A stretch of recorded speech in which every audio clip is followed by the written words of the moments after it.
माननीय सभासदों, माननीय सभापति जी। Question number 91 Shri NR Elango, माननीय एनआर एलांगो नॉट प्रेजेंट। माननीय मंत्री ji, first supplementary,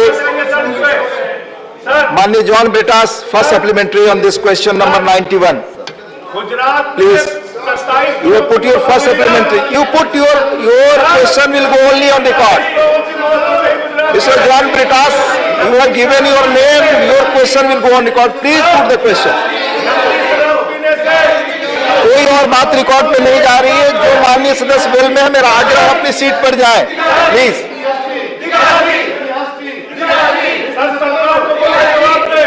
mister John Brittas,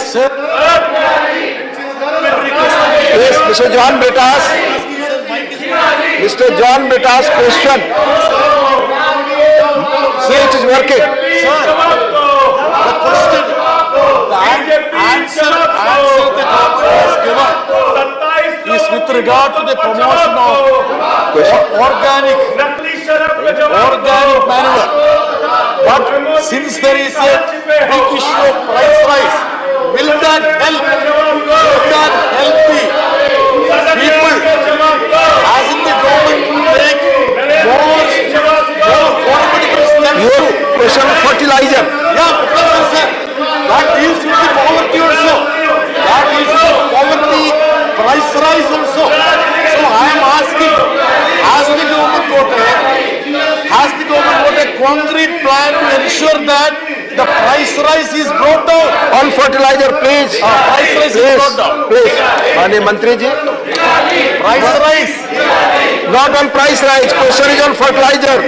Minister will reply on question only. You know the rules. Sir, I ask. Please.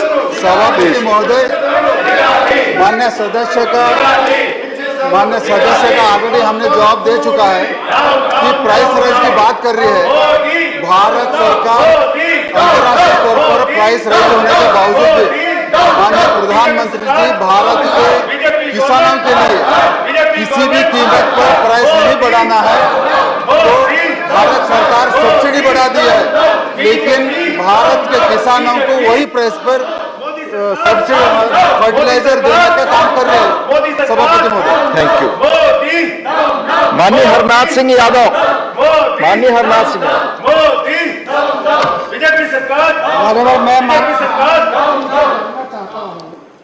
क्या इफ्को द्वारा खाद्य गुणवत्ता व सुरक्षा बढ़ाने के लिए और रसायन उर्वरकों पर निर्भरता कम करने के लिए हेतु सकारात्मक और सफल परीक्षण करने के सरकार को जानकारी है? यदि हाँ, तो उसका पूर्ण विवरण क्या है और किसानों तक नैनो उर्वरक कब तक पहुंचने की संभावना है?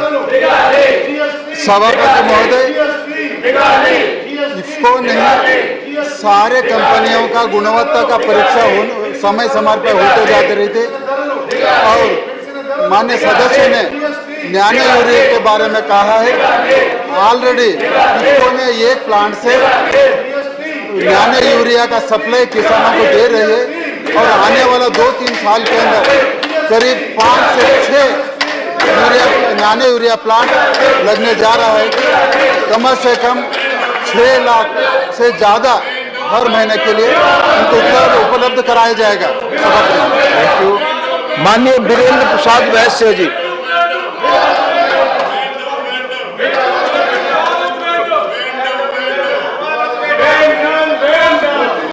Thank you, sir.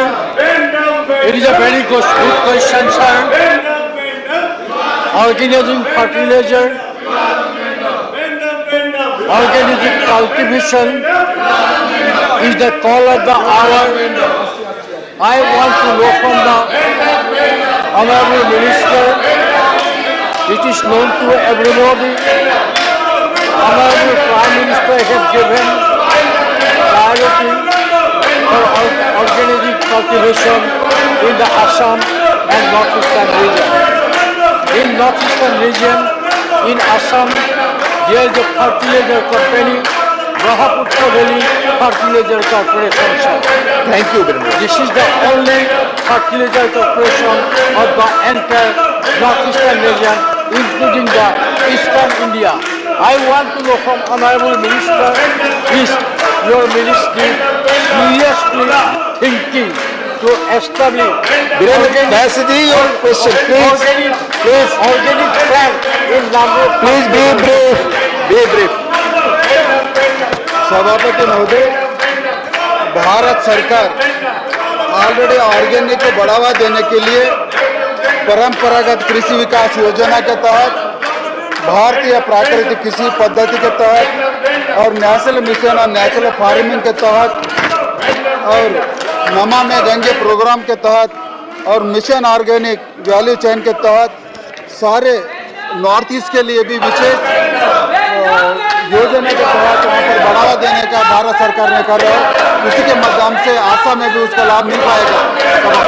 Thank you. Question number 92, Shri Narhari अमीन, माननीय मंत्री जी, फर्स्ट सप्लीमेंट्री। माननीय उपाध्यक्ष महोदय श्री, माननीय मंत्री से बताने की कृपा करेंगे तो वर्ष 2014 में नरेंद्र मोदी जी वडाप्रधान बनने के बाद आयुष मंत्रालय के नेशनल आयुष मिशन ने बहुत ही सराहनीय कार्य किए हैं। वर्ष 2014-15 से 2020-21 तक नेशनल आयुष मिशन की ओर से किए गए कार्यों की डिटेल दी। माननीय मंत्री जवाब दें। इसके पहले मेरा आग्रह रेल में खड़े लोगों से जो क्लैपिंग कर रहे हैं और नारे लगा रहे हैं, ये संसदीय नियमों के प्रोसीजर और रूल्स के खिलाफ है। Please go back to your seats. सदस्यों के लिए जो रूल्स से टिकट्स बने हुए उसका पालन करिए, अपनी जगह पर जाइए प्लीज। प्लीज प्लीज कोई और बात रिकॉर्ड पे नहीं जा रही। वेल से खड़ा होकर इस तरह बात नहीं कर सकते प्लीज। माननीय कोई और बात रिकॉर्ड पे नहीं जा रही। अध्यक्ष जी, ये क्वेश्चन आवर है, कोई और बात रिकॉर्ड पे नहीं। माननीय संसद सभ्य श्री ने बहुत ही अच्छा सवाल पूछा है और वैसे भी आयुष मंत्रालय और हेल्थ और वेलनेस के लिए बहुत ही अच्छा है और हम हेल्थ और वेलनेस अच्छा रखेंगे तो हम यहाँ बार बार इलेक्ट होकर आ पाएंगे। इसलिए मैं नम्र सभी सदस्यों को ये नम्र विनंती करता हूँ कि आप सब लोग वेल में बैठे और आयुष का बहुत ही अच्छा ये आज आंसर आ रहा है। तो वड़ा प्रधान नरेंद्र भाई मोदी 2014 में आने से पहले ये आयुष एक सिर्फ छोटा डिपार्टमेंट था हेल्थ का। उसके बाद मोदी जी ने उसको इंडिपेंडेंट मिनिस्टर दिया, बाद में अभी फुल फ्लेज मिनिस्ट्री, एक कैबिनेट भी दिया, एक MOS भी दिया है। तो उसके पहले 2014 तक उसका बजट सिर्फ 75.28 करोड़ रुपीस था। अभी 10 टाइम्स बढ़ा के वो 22-23 तक में अभी 800 करोड़ ले गए। वैसे भी 108 unit supported for setting up of a 50-bedded integrated hospitals, 314 Ayush hospital and 5,062 Ayush dispensary have been supported for upgradation of infrastructure and other facilities. 2,614 PHCs, 773 CHC, 330 district hospital have been supported under co-location for recurring assistance of medicine and contingency on the an average each year. 822 Ayush hospitals and 12,831 Ayush dispensary have been supported for supply of माननीय मंत्री जी briefly answer दीजिए, please. वैसे काफी Ayush national Ayush mission में मोदी जी के आने के बाद काफी काम हुआ है। Thank you.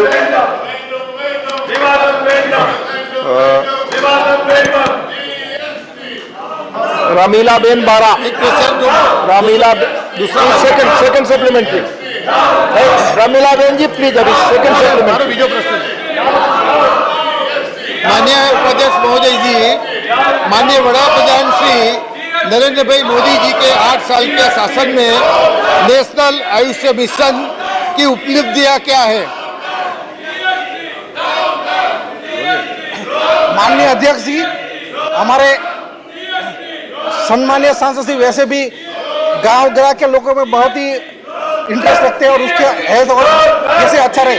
तो माननीय प्रधानमंत्री मोदी साहब अभी पूरा देश उसका 8 इयर्स का ऐसे प्रधानमंत्री खत्म का सेलिब्रेशन कर रहे हैं।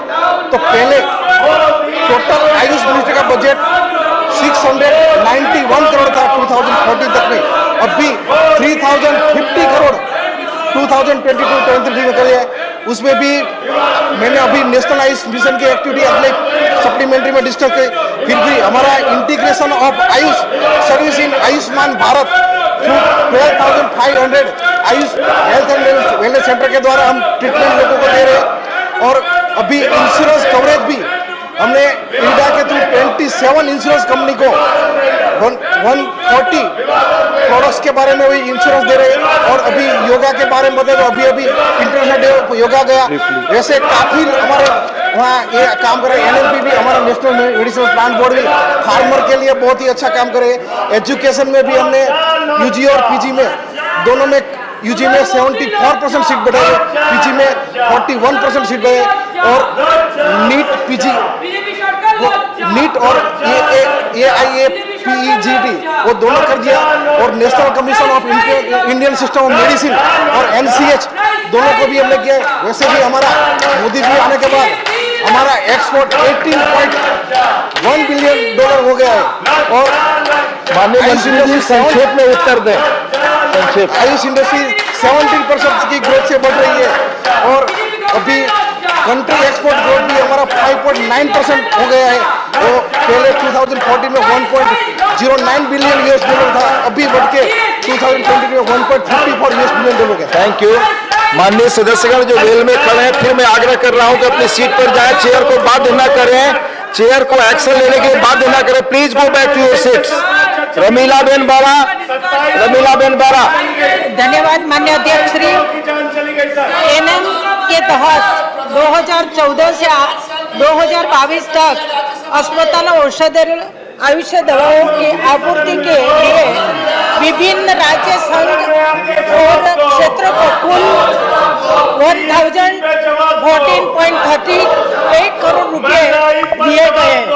माननीय मंत्री से मैं जानना चाहती हूँ, मैं ग्रामीण क्षेत्र ट्राइबल एरिया से आती हूँ, मैं जानना चाहती हूँ गुजरात ग्रामीण क्षेत्र ट्राइबल एरिया में एकल सरकारी आयुष अस्पतालों और भिन्न भिन्न विस्तारों वाले एकीकृत आयुष अस्पतालों की स्थापना कितने की गई है और कितना बजट का खर्चा हुआ है?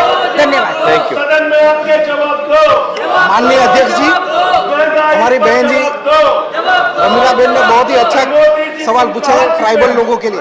ट्राइबल लोगों को कैसे हेल्थ फैसिलिटी मिले। वैसे भी ट्राइबल लोगों, मैं तो डॉक्टर हूँ, तो सिकल सेल एनीमिया मीन्स खून की कमी, जो उसका जो RBC और सिकल सेल हो जाता है, उसके लिए उसके खून की कमी ऑलवेज रहती है। तो ऐसे खूनी के ये काफी डिसीज ट्राइबल लोग में होते। तो माननीय बड़ा प्रधान मोदी जी आने के बाद अभी कुल ट्राइबल एरिया में कुल हमारे 106 health and wellness centre establish कर दिए ट्राइबल पॉपुलेशन की सेवा के लिए। और उसकी वजह से ट्राइबल लोगों को ये एनीमिया है और दूसरी बीमारी के लिए बहुत ही अच्छी सेवा। और हमारे माननीय सदस्य बहन जी के साबरकाठा डिस्ट्रिक्ट में भी हमने 10 हेल्थ एंड वेलनेस सेंटर दिए हैं। और बजट के बारे में जो पूछा है, वो बजट में आप उसको अभी सेपरेट बुला के अपने चाय पिला के वहाँ अपने मिनिस्ट्री में बुला के उसको मैं उसका आंसर दे दूंगा। Thank you. सुजीत कुमार जी, माननीय Sujeet Kumar. In his reply, the Honorable Minister mentioned about the International Day of Yoga, and we all know it has greatly added to the soft power of India. But sir, in the reply, there is no mention of yoga in this reply. So I would like the Honorable Minister, I would request him to apprise the House as to what steps have been taken by Government of India to promote yoga, particularly among school children. माननीय सदस्य ने बहुत ही अच्छा, खुद मोदी जी भी बार बार parliament से floor से बोल चुके कि योगा करो, सूर्य नमस्कार करो। और आज हमारे सदस्य ने बहुत ही अच्छा ये आज क्वेश्चन उठाए कि बच्चों को भी कैसे योगा। और सब लोग, मैं तो बोलता हूँ योगा तो सबको करना चाहिए, बच्चों को भी करना, हमको भी करना चाहिए। तो अभी मोदी जी आने के बाद 2015 से हमने UN के साथ मिलके एवरी 21 जून को international day of yoga celebrate कर रहे हैं। उसमें इसकी ये सीक्वेंस में हमने 8वां सेलिब्रेट किया। खुद मोदी जी मैसूर दशहरा ग्राउंड कर्नाटक से जुड़े थे, वहाँ खुद मोदी जी के साथ 15,000 लोग योगा कर रहे थे और पूरा वर्ल्ड में 16 टाइम जोन है, उसके टाइम जोन के मुताबिक 23 करोड़ से ज़्यादा लोगों ने योगा किया था। और हमारा बच्चों में पहले से ही योगा का ज्ञान है, इसलिए सब स्कूलों में हमें आयुर्विद्या करके एक प्रोजेक्ट है, आयुर्विद्या में हम बच्चों को योगा कराते हैं। ऐसे ही ये गार्डियन रिंग ऑफ योगा, ये इंटरनेशनल जो योगा था उसमें 1 सन 1 और उसके मुताबिक हमने पूरी दुनिया में जो ऑस्ट्रेलिया के ब्रिस्बेन और फिजी से चालू हुआ था, ऐसे पूरी जगह हमने ये योगा का दिया, ऐसे गार्डियन रिंग बना के हमने योगा किया था। आज मैं माननीय सदस्य सभी को कहते हैं कि ये बहुत ही अच्छा आयुष का डिस्कस चल रहा है। आप सबको रिक्वेस्ट करता हूँ कि ये आयुष माननीय मंत्री जी ब्रीफली उत्तर दें, ब्रीफली उत्तर दें। Thank you. माननीय सदस्यगण, दिल में आकर नारा लगाना, ताली बजाना बहुत ही अशोभनीय आचरण है। प्लीज अपनी सीट पर जाइए। ये पूरा देश देख रहा है कि आप सदन में विल में होकर के आप सवाल नहीं चलने दे रहे हैं। ये शोभनीय आचरण नहीं है। Please go back to your seat. Vijaypal Singh Tomar, Vijaypal Singh Tomar.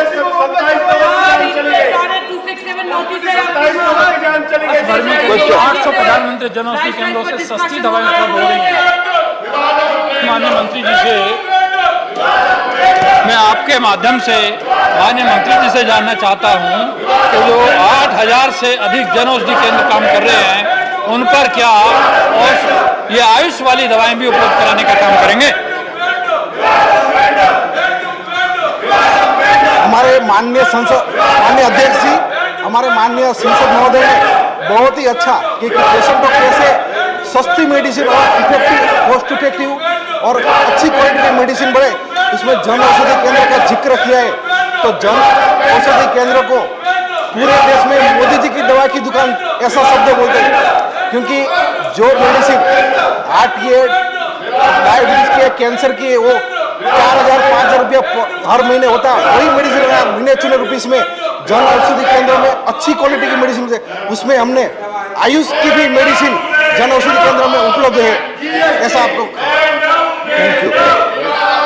Question number 93, this is on Sagarmala programme in Andhra Pradesh. Shri Mastan Rao Beeda, honourable chairman ji, माननीय मंत्री जी प्लीज, माननीय मंत्री जी, माननीय मंत्री ji, question number 93 Sagarmala first supplementary. Sir, Honorable Chairman sir, Andhra Pradesh has sanctioned 9 more fishing harbors to be built by the state government. Does the central government intend to provide funds to assist the state? Number 2, will implement of projects under the Sagarmala scheme lead to displacement of people? If yes, what support is going to be extended by central government? Please. Thank you, sir. Thank you. माननीय मंत्री जी,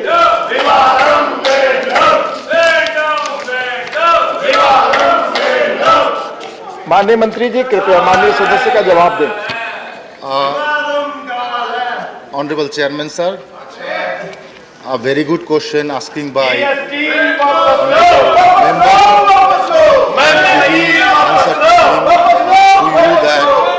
our visionary person, Honorable Prime Minister Shri Narendra Modi ji, and under his guideline,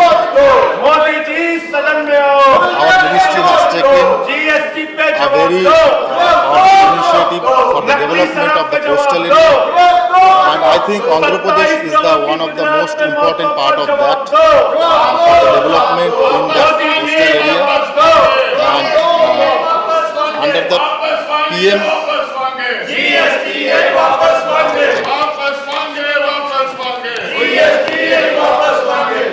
and I am giving some data about it. There are 33 fishing harbour projects worth rupees 5,156 crore being implemented under the Sagarmala program. Ministry of Port, Shipping in Waterways is convergence with Ministry for Fisheries, Animal Husbandry and Dairy. is part of funding 22 fishing harbour project worth rupees 2,399.84 crore has been sanctioned. माननीय मंत्री ji, please do not wait, please. माननीय मंत्री जी, 95 crore. माननीय मंत्री जी, And माननीय मंत्री ji, please be brief, do not read your answer, be brief and concise in your answer. Second supplementary, Thank you, sir. Mastan Rao ji. Is the government taking any specific steps to ensure that there are minimal time and cost overruns for the identified projects in Andhra Pradesh under the Sagarmala project? Thank you. Thank you, sir. माननीय मंत्री ji, please reply. Sir, Sagarmala program, out of total project, 33 projects worth rupees 28.56 crore have been completed and 32 projects worth rupees 72.671 crore are under implementation. Thank you. माननीय V Vijay Sai Reddy ji. Thank you, Deputy Chairman, sir. I would like to know from the Honorable Minister whether there is a plan by the central government to connect the Vizag port with that of the Bhogapuram airport, because in Vizag there is a seaport and in Bhogapuram there is a plan by the government to open up an airport. See, is there any plan from the central government to connect these two airport and the seaport in the Sagarmala project? Thank you.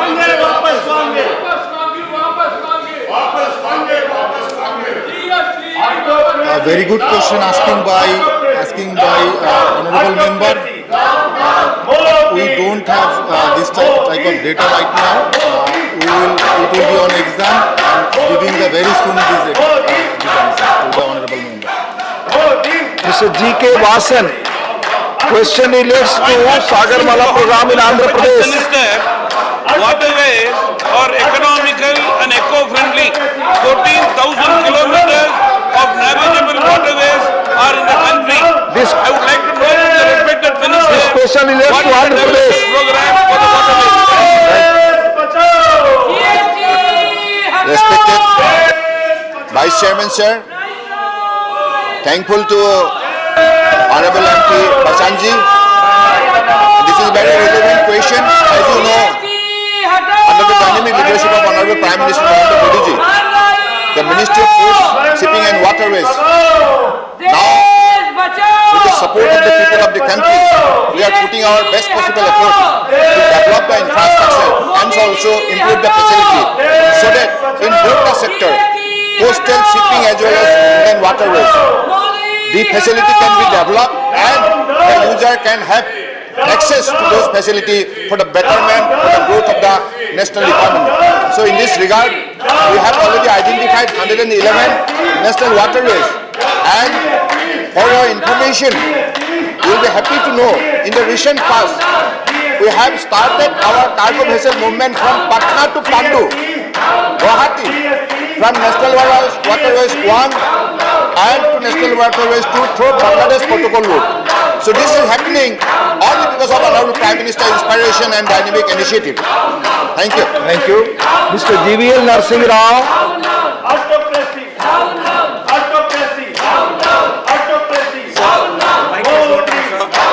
Sir, ये दुख की बात है कि विपक्ष के साथी संसद को बाधित करके लोकतंत्र के विरोधी साबित कर रहे हैं। Please, question. My question is about the reply given by the Honorable Minister. In the answer, the Minister says that 3 passenger jetties are under construction. 4 passenger jetties are under construction with Andhra Pradesh Tourism Development Corporation. But there is not much activity that has actually progressed. I would like to ask the Honorable Minister whether this will be speeded up and whether Kakinada can have seaplanes operating from the Kakinada jetty when it's operational. This is listed under point number 10 in the Jagamala projects in Andhra Pradesh, sir. Thank you. Thank you. 3 question हो इसमें. Sir, about the passenger jetty, further ministry is finding construction of the passenger jetty at Bavli Island, Kalingapattanam, Binamupattanam development of passenger jetty under upgradation of existing jetty of Kakinada.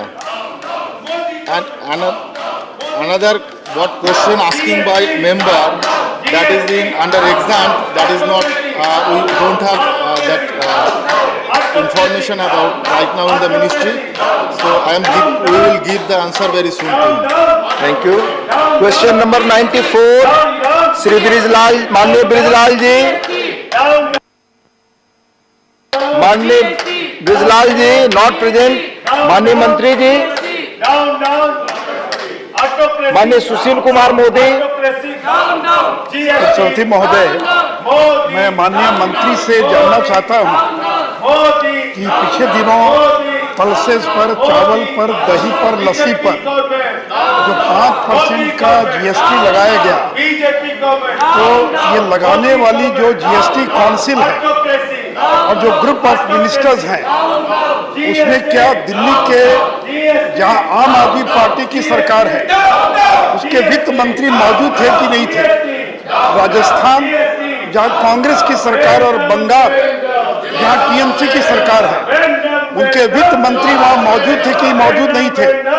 और उन लोगों ने इस बढ़ोतरी का समर्थन किया या विरोध किया? इसलिए मैं मंत्री से यही जानना चाहता हूँ, बताएं कि इन राज्यों के वित्त मंत्री क्या टैक्स वृद्धि के पक्ष में थे या उन्होंने नोट ऑफ डिसेंट दिया या वहां उसका विरोध किया? Thank you. मैं मंत्री से जानना थैंक यू.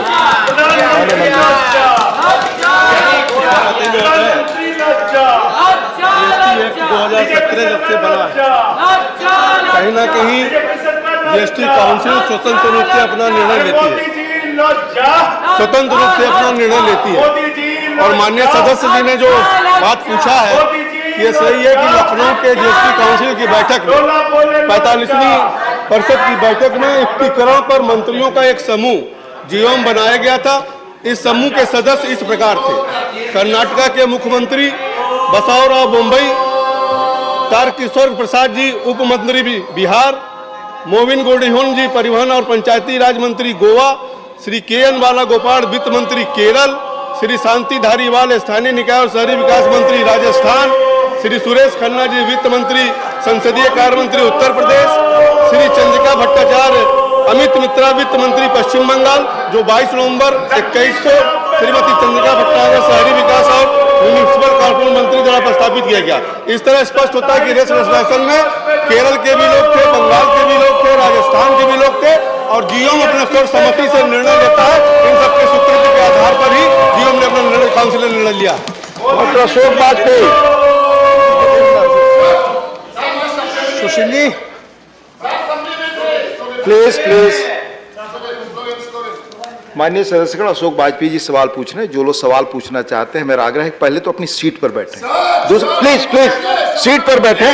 मेरा आप ना बोले, प्लीज बैठें प्लीज, और अपने मेंबर्स को वापस लें, अपने मेंबर्स को वापस लें, सीट पर बैठें प्लीज. अशोक वाजपेयी. माननीय सभापति जी, आपके माध्यम से मैं माननीय मंत्री जी से जानना चाहूंगा कि एक देश एक मूल्य के सिद्धांत को लागू करते हुए क्या देश में पेट्रोलियम उत्पादों के मूल्यों को पर समान जीएसटी की दर लगाने पर कोई विचार हो रहा है कि नहीं? और अगर नहीं हो रहा है तो उसके क्या कारण है? क्योंकि एक देश में पेट्रोलियम प्रोडक्ट के समान मूल्य हो, ऐसी सरकार की नीति होनी चाहिए. माननीय मंत्री जी जानते हैं. मैंने पहले भी बताया कि जीएसटी काउंसिल बनने के बाद निर्णय जीएसटी काउंसिल लेती है, जिसमें सभी प्रदेश के प्रतिनिधि उपस्थित रहते हैं. ये प्रस्ताव आया था, इस पर विचार चल रहा है. माननीय सदस्यगण, माननीय डेरिक जी सवाल पूछना चाहते हैं. आप सबसे आग्रह है कम से कम अपनी सीट पर जाइए, और डेरिक जी बैठ जाए. आप बड़े सीनियर मेंबर हैं, आप सारे आप सवाल पूछने के लिए आप प्लीज प्लीज मैं आग्रह कर रहा हूं कि आप अपने मेंबर्स को वापस बुलाइए। आप लीडर ऑफ दी आप अपने सदस्यों को आग्रह करिए, सब लोग सुने। मैं प्लीज सवाल पूछने प्रकार से ये डिस्टर्ब करते सवाल प्लीज प्लीज प्लीज माननीय लीडर मैं मौका दे रहा हूं डेरिक जी आपको, आपके सदस्य वेल में हल्ला कर रहे हैं। Please no cannot dictate chair mister no you ask your members to go back, otherwise I am not going to give you opportunity. Please I will call you Derek ji, please ask your members to go back. दूसरे no wait, your members are in the well, please. You are leader also of TMC, please. You also cannot dictate chair, please. No. I will call Raghav Chadha ji, please. आप please sit and ask question. I will give. आप बैठे, मैं आपको मौका दे रहा हूँ। आप बैठे, आप मौका दे रहा हूँ मैं आपको। आप बैठ जाए, अपने मेंबर्स को वापस बुलाएं। मैं मौका दे रहा हूँ। आप खुद स्लोगन लगा रहे हैं डेरिक जी, हमने आपसे क्या कहा? Mister Raghav Chadha, please put your question. Sir, आज पूरा सदन एक बेहद गंभीर विषय पे बहस मांग रहा है sir. Question no question. I am moving ahead. Question number 95 doctor Kirodi Lal Meena. माननीय मंत्री जी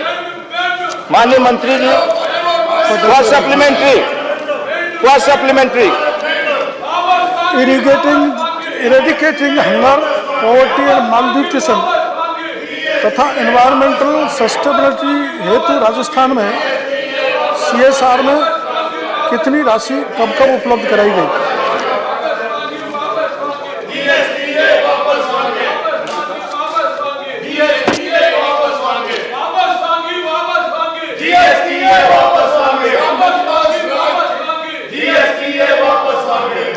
सर, माननीय मंत्री जी ने CSR के ऊपर सवाल पूछा है और मैंने जवाब दिया है कि जो CSR फ्रेमवर्क है वो पर्याप्त है। उसके बाद उन्होंने सप्लीमेंट्री में ये पूछा है कि राजस्थान के अंदर PSUs के मार्फत कितना पैसा खर्च हुआ है पिछले 3 सालों के अंदर। तो मैं आपके माध्यम से माननीय सदस्य को बताना चाहता हूं कि सन 18-19 के अंदर 34.17 करोड़ खर्च किया गया, 19-20 के अंदर 9.72 करोड़ रुपये खर्च किया गया और 20 और 21 के अंदर 3 करोड़ 6 लाख रुपए खर्च किए। Second supplementary. सभापति महोदय, क्या प्रोटेक्शन ऑफ नेशनल हेरिटेज में भी CSR के द्वारा राशि उपलब्ध कराई जाती है? यदि हाँ, तो अगर राजस्थान से संबंध में प्रस्ताव प्राप्त होंगे तो CSR से राशि उपलब्ध कराई जाएगी? चेयरमैन साहब, ड्रिवन एक्सरसाइज, हम कंपनी के बोर्ड के ऊपर ये अख्तियार छोड़े हुए हैं कि वो फैसला करें, वो मॉनिटर करें और वो तय करें कि कहां कहां के ऊपर खर्च किया जा सकता है। साथ साथ हम ये भी मानते हैं कि जो भी कंपनीज हैं वो भारत के तरक्की के अंदर अपना योगदान दे रहे हैं। They are wealth creators. तो सारा का सारा जो पैसा CSR के लिए कोई कंपनी खर्च करती है उसका हमने कायदा बना रखा है कि किस चीज के ऊपर खर्च कर सकती है और it is a board driven exercise. It is for the companies to decide where to spend, where to spend. माननीय दीपक प्रकाश, आप बैठे प्लीज। देश के आजादी के लंबे अंतराल के बाद भी कई जिले आर्थिक रूप से पिछड़े हो गए और जिसको प्रधानमंत्री जी ने आकांक्षी जिला के माध्यम से उसको विकसित करने का प्रयास लगातार कर रहे हैं। मैं मंत्री जी से जानना चाहता हूं कि CSR के माध्यम से आकांक्षी जिला जो है देश के अंदर और खास करके झारखंड में कोई विशेष इनकी कार्य योजना है क्या CSR के माध्यम से? जनाब, CSR किसी भी तौर पे किसी भी गवर्नमेंट की स्कीम को वायबिलिटी गैप फंडिंग के तौर के ऊपर इस्तेमाल करने के लिए नहीं है। ये निर्णय ले लिया गया है और जो एस्पिरेशनल डिस्ट्रिक्ट्स हैं उनके अंदर CSR का पैसा कंपनी स्वेच्छा से अगर खर्च करना चाहें तो कर सकती हैं, उसके अंदर कोई पाबंदी नहीं है, लेकिन हमारी तरफ से कोई हिदायत नहीं है कि यहाँ पे हमने खर्च करनी है। Thank you. माननीय राकेश सिन्हा, माननीय राकेश सिन्हा। सभापति महोदय, CSR एक महत्वपूर्ण व्यवस्था है जिसके अंतर्गत हम एक मिनट, माननीय सदस्यगण अपनी सीट पर जाइए, मैं सबको मौका दे रहा हूं। आप ऐसा नहीं कर सकते कि खड़े रहेंगे, स्लोगन लगाएंगे, आपके मेंबर्स वेल में हंगामा करेंगे और मैं आपको मौका दूं। Please be care. मैं माननीय डेरिक जी आपको मौका देने को तैयार हूं। प्लीज आप बैठ जाए, सवाल पूछे, अपने मेंबर्स को वापस बुलाएं। Please question number 96 please. हाँ, कुछ सभापति महोदय, CSR एक महत्वपूर्ण फंड है, इसका रचनात्मक प्रयोग होता है। मैं माननीय मंत्री जी से जानना चाहता हूं, जैसे भारत के प्रधानमंत्री श्री नरेंद्र मोदी जी ने भारतीय ज्ञान परंपरा को महत्व दिया है, माननीय प्रधानमंत्री जी के इस महत्व के बाद से भारतीय ज्ञान परंपरा का अध्ययन बढ़ा है, तो क्या इस ओर CSR के फंड को खर्च करने की कोई व्यवस्था है और क्या सरकार इसमें एक सब क्लॉज लगाएगी कि इसका कुछ प्रतिशत भारतीय ज्ञान परंपरा को आगे बढ़ाने में खर्च किया जाए? धन्यवाद। थैंक यू सर, मैंने पहले भी अर्ज करी है कि ये सारा का सारा CSR फंडिंग बोर्ड ड्रिवन है। हमने तो सिर्फ ये बता रखे हैं कि इसके 3 रूट हैं, एक तो एक्टिविटी रूट है, एक फंड रूट है और फंड रूट के अंदर स्वच्छ गंगा, प्रधानमंत्री national relief fund, Bharat health कोष, ये फंड रूट है।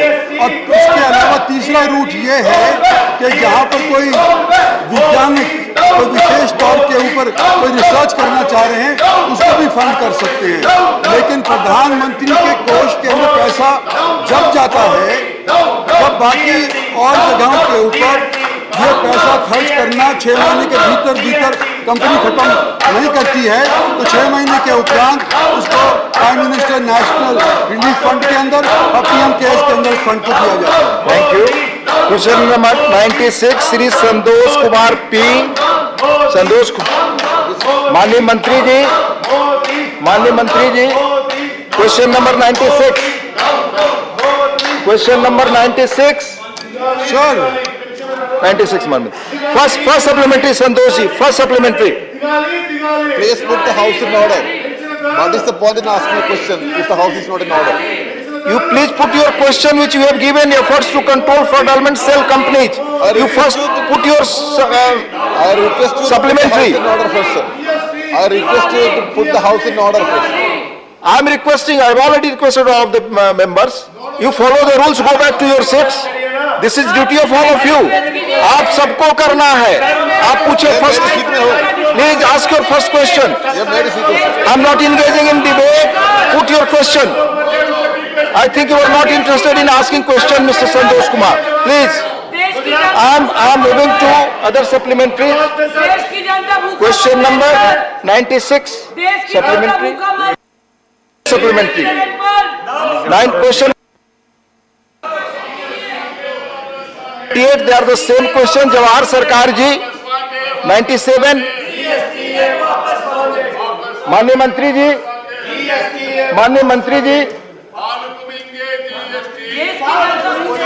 उत्तर सदन के पटल पर रख दिया गया है। माननीय Raghav ji, first supplementary. Sir, बहुत महत्वपूर्ण मुद्दा है कोयले का, महंगाई का, जिस पर मैं सवाल पूछना चाहता हूं, लेकिन उपसभापति महोदय अगर सदन ऑर्डर में नहीं होगा तो मैं कैसे मैं आग्रह कर रहा हूं आप सबसे कि सदन को ऑर्डर में लाए। आप सब रूल्स फॉलो करें, सदन अपने आप उसमें हो। आप क्वेश्चन नहीं पूछना चाहते राघव जी, प्लीज आप क्वेश्चन पूछें प्लीज। आप इंटरेस्टेड नहीं सवाल पूछने में। माननीय Jawahar Sarkar ji, please put your question. Please put your question, Jawahar Sarkar ji. No. So I am moving to other question. Question number. The time is over. House stands adjourned till 2 p.m.